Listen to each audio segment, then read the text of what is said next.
എൻ്റെ ഈ കൊച്ചു ചാനൽ നിങ്ങൾക്ക് ഇഷ്ടമായ എന്നെ ഫോളോ ചെയ്യാനും സബ്സ്ക്രൈബ് ചെയ്യാനും നിങ്ങൾ മറക്കല്ലേ. ബിഗ് ബോസ് മലയാളം സീസൺ 6 അവസാനിക്കാൻ ഇനി ഏതാനും ദിവസങ്ങൾ കൂടി മാത്രമാണ് ബാക്കി. ആരൊക്കെ ആകും ഫൈനൽ 5-ൽ എത്തുകയെന്നും ആരാകും വിജയ് കിരീടം ചൂടുകയെന്നും അറിയാനായി കാത്തിരിക്കുകയാണ് ബിഗ് ബോസ് പ്രേമികൾ. ഫൈനലിലേക്ക് അടുക്കുംതോറും കളികളുടെ ഗതിയും മാറുന്നുണ്ട്. അക്കൂട്ടത്തിൽ ഒന്നായിരുന്നു സീസൺ 1-ലെ വിജയ് സാബുവും മത്സരാർത്ഥിയായിരുന്ന ശ്വേതയും ബിഗ് ബോസ് വീട്ടിലെത്തിയത്. 2 ദിവസത്തിൽ ഇരുവരും തിരികെ പോകും. ഈ അവസരത്തിൽ താൻ ബിഗ് ബോസിൽ വരാനുള്ള കാരണം തുറന്നു പറയുകയാണ് സാബു.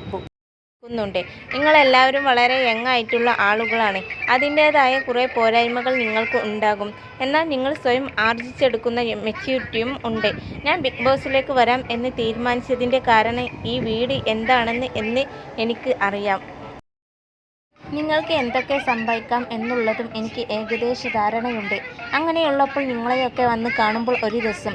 ഒന്നിൻ്റെയും അളവുകോൽ വെച്ച് ആരെയും ജഡ്ജ് ചെയ്യാതിരിക്കുക, അടിപൊളിയായിട്ട് മുന്നോട്ട് പോകുക എന്നാണ് സാബു പറഞ്ഞത്. നമ്മൾ തീരെ പ്രതീക്ഷിക്കാത്ത പ്രതികരണമാണ് നിങ്ങളിൽ നിന്നും ഞങ്ങൾക്ക് കിട്ടിയത്. നമുക്ക് എല്ലാവർക്കും ഒരാളെ താഴേക്ക് വലിച്ചിടാൻ ഭയങ്കര ഈസിയാണ്. ചില വേളകളിൽ നിങ്ങളിൽ നിന്നും മനുഷ്യത്വം കിട്ടുന്നുണ്ടായിരുന്നില്ല. പക്ഷെ നിങ്ങളെല്ലാം വളരെ മനോഹരമായ ആളുകളാണ്. എല്ലാത്തിനും ഒരുപാട് നന്ദി എന്നാണ് ശ്വേതമേനോൻ പറഞ്ഞത്. അതേസമയം പുതിയ പവർ ടീമിലേക്കുള്ള ടാസ്കുകൾ ഇന്ന് അവസാനിപ്പിച്ചു കഴിഞ്ഞു.